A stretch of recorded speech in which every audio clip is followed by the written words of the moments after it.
You know who's making a difference? Our keynote speaker. When we were looking for speakers, we started with him. But why? Well, he serves as chair of the National Leadership Advisory Council on the National Initiative for Arts and Health in the Military and is Senior Policy Fellow, Arts and Military with Americans for the Arts. As chair, he's both thought leader and advocate for the benefits of the arts to service members and veterans suffering the invisible wounds of war, particularly traumatic brain injury and post-traumatic stress disorders. He's testified before Congress, served as a military advisor to a theatrical dance production, and Creative Forces National Endowment of the Arts Military Healing Arts Network, and served as a keynote speaker for numerous organizations. He's a former U.S. Army general. His military service included Chief of Staff, U.S. Southern Command. As you can imagine, we could discuss his credentials all day long, but we'd rather hear from him. Please welcome retired Brigadier General Nolen Bivens.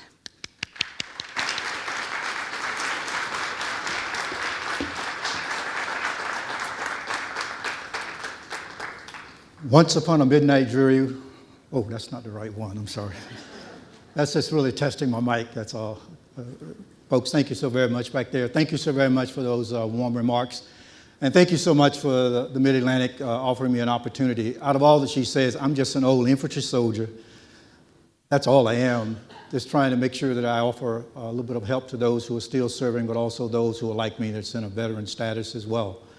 Thank you so very much for allowing me to be here this morning. And I'll be very brief and hopefully set the stage for what I think, in listening at the introduction there, is going to be a tremendous and fabulous day, particularly for you to take in this idea of arts and military, and more specifically, arts in the healing process of the military. So let's jump in here real quick. I tried to come up with an image to kind of really get the notion of this idea of community. And art being the way that art is, this is really the two things that's coming together. But I like to focus your attention at the end, at the intersection, because I really believe that's kind of where we are now. In many ways, we've been apart for so many years. So the first exercise I need to do here is to create a community. I want you to understand that this is about the community.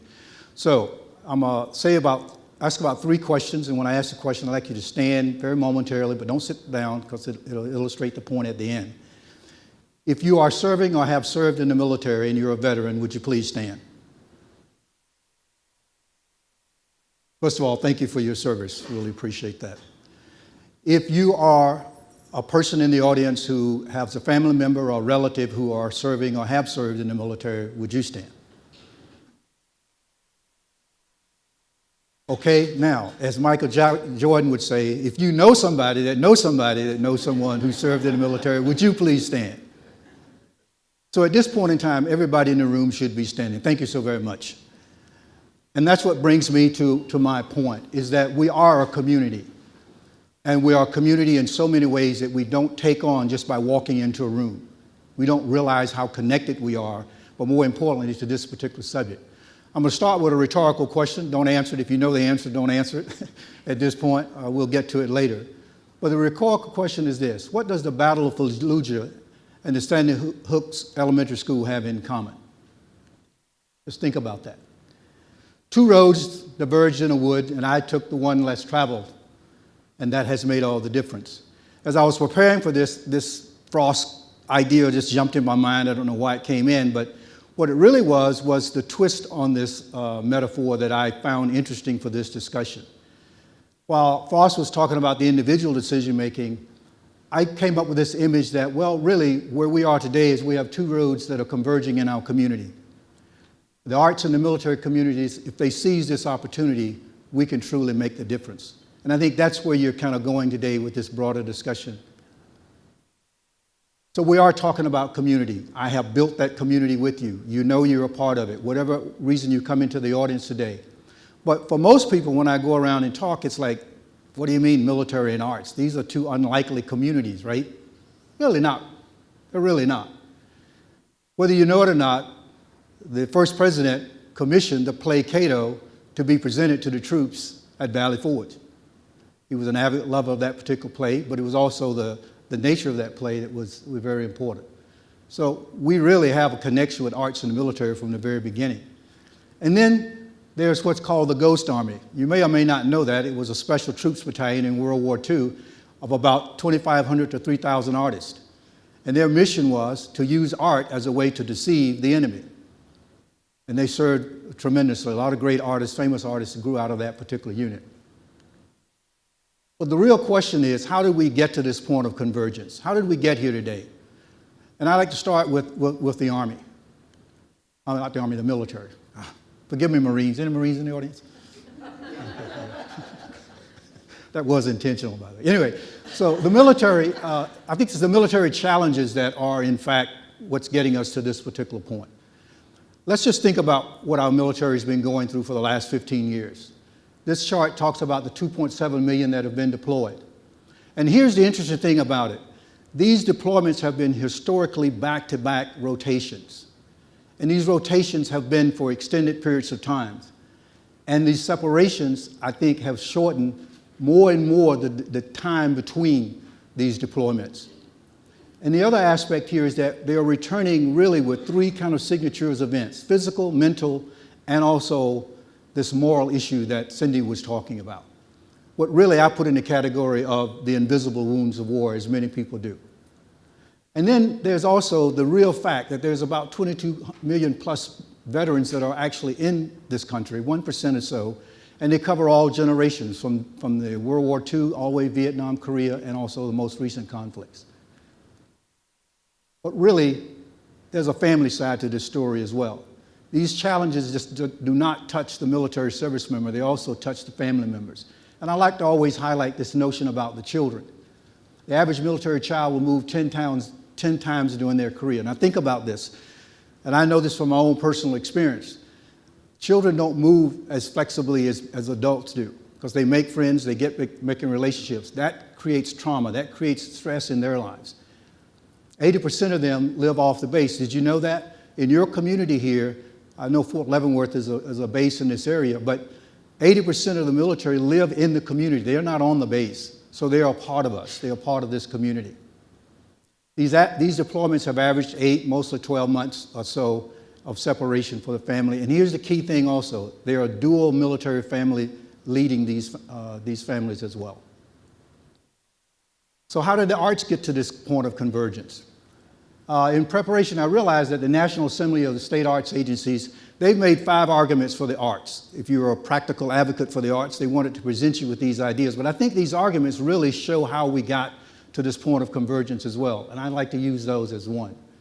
First of all, there's the economic argument. We've always talked about how the value of the arts are and the contribution they make to the economy. Also, the arts have been advocated as a solution for rural America. Now, again, this gets bringing this notion of the community. The arts is not just something that's in the metropolitan areas. The third point, and kind of where I'm talking with you today about, is how the arts are valuable, truly valuable, proven in the area of health. This is the education argument, why art should always be in the education. That argument has been presented. And then this fifth one, they say the arts offer a net gain for the government. What is that all about? I suggest you that what they're talking about and how we've ended up at this point is the arts are now uniquely positioned to make this contribution in the area of national security. This truly is a moment in time. You say, well, how is the arts contributing to national security? When you talk about how arts can be used to help the healing process, it also can be a part of the resiliency and the training process that we go through in the military as well. That's how this connection point is coming about.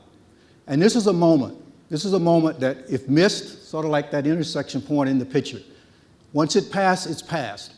You know, one thing about the military today is that all of the service members coming back from these conflicts and long deployments know that they're coming back to a community that cares about them, that appreciates their service. They are told, thank you for your services. They get the applause in the airports. That was not the case 30-some years ago when I came in the military at post-Vietnam. So we have a relationship between the community and the military now, and we must seize that if we're going to leverage it in the ways that you hear people talking about today, I believe. The point that we are is I think the arts actually have solutions to offer. Now, I've put a couple of pictures here of initiatives and activities that's going on around the country, but you'll hear a lot about those for the remainder of the day. I don't need to talk about it. These are just some examples.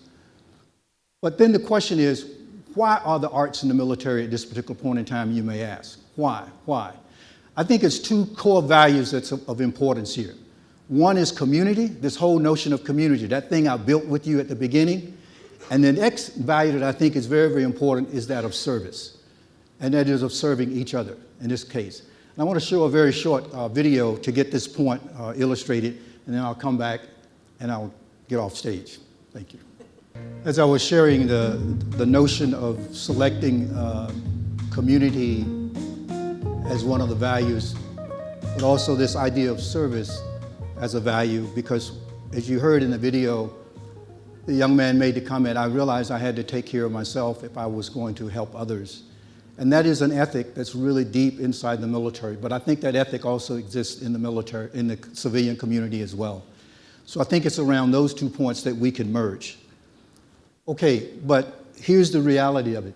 They are facing challenges also when they return home. I asked you in the beginning what was the question about the Battle of Fallujah. That's a scene from the Battle of Fallujah from some of the military photos. This next photo is a picture of a couple that's huddling underneath a screening machine at Fort Lauderdale's airport. This picture is a picture of children being escorted at grade school out of Sandy Hook Elementary School. This is the finish line at the Boston Marathon. And this is a picture taken from a scene of a movie that talks about the impact of concussions and brain injury in the NFL. So now I ask you this question. What do all those things have in common, and what does that tell us about our communities? I'd suggest that it tells you that whether you're a military returning from combat or the multiple deployments and challenges of living in the military, or whether you're in the community, we are awash in trauma. So in many ways, we are a lot alike than we are different. And that's what makes that point of convergence so important. Because if we just get it 50% right in serving the military, we'll also help the broader community as well. But there are no signs that it's even letting up. I don't need to name these, you can read them. But I'd like to point you to the last one, where I think arts from a broader community perspective and why it's much more similarity than there is difference. It's projected that loneliness is going to be the next health crisis in the country, as people find themselves detached and living longer and lives apart from families. But I think the arts offer solutions. And it's this converging moment for the community of art and the community of military, but the community writ large, that I think makes opportunity for these type of initiatives illustrated here. But then what do I really say? This is the chart that if you're an infantry officer and you're in training, this is where the instructor would stump, and so everybody would wake up and say, this is the chart that you want to remember, right? Because with infantry guys, you have to really tell them exactly what it is you want them to know, right, Marines? You got to tell them exactly what you want them to know.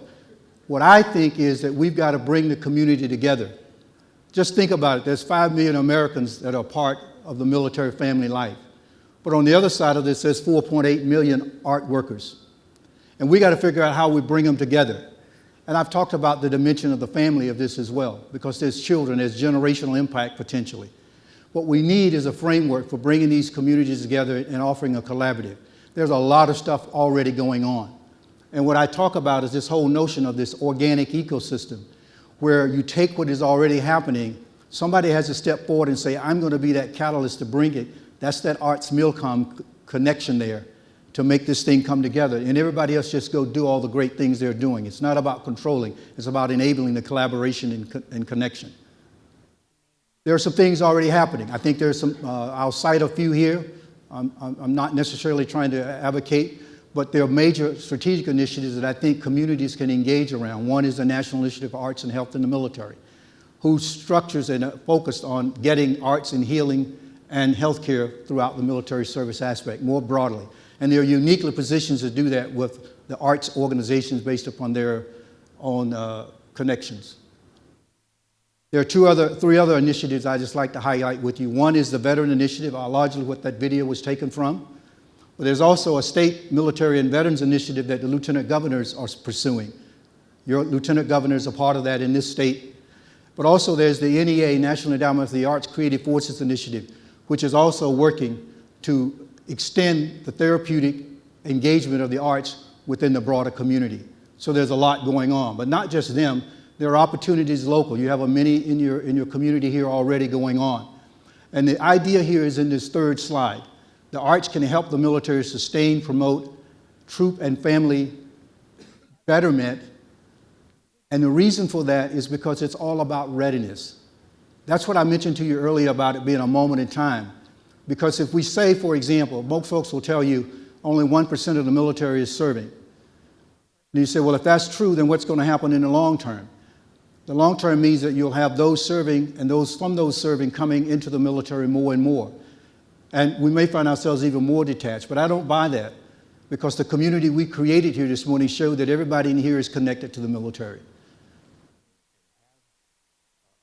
Here's the community discussion I think we might want to talk about today. It's about arts and healing in the military, but it's also broader because it is a community discussion. The other aspect I'd like to kind of get off stage with is this idea of what Shea, who's an author who wrote a great deal about this in post-Vietnam. He recognized that for veterans, healing happens in the community. But think about that larger scope that I just shared with you. Healing also, from the community's perspective, will also be the community helping itself. This is a movement about helping our soldiers return. You remember in the video the guy talked about, I can return to my family. This is about coming home. This is about getting individuals back to a state of comfortability, moral as well as physical and mental, that they can be a part of the community as well. And if we do this right, as Frost said, we can truly make a difference. So here's the leading questions that I'd kind of put on the table and leave with you for today. The military is returning home to a community that's near you. The question is, will your community be one where there's an arts military community established that will welcome them back, organically created, where everybody's bringing their talents and their abilities to offer this particular opportunity for that? That's what Arts Milcom is all about. I leave you with this thought. The young man in the movie said he believed it helped save his life. This is a veteran, an artist that was a part of the VA Festival of Arts named Willie Weaver. And he too concluded that it was something that he in fact believed saved his life. Thank you so very much for your time.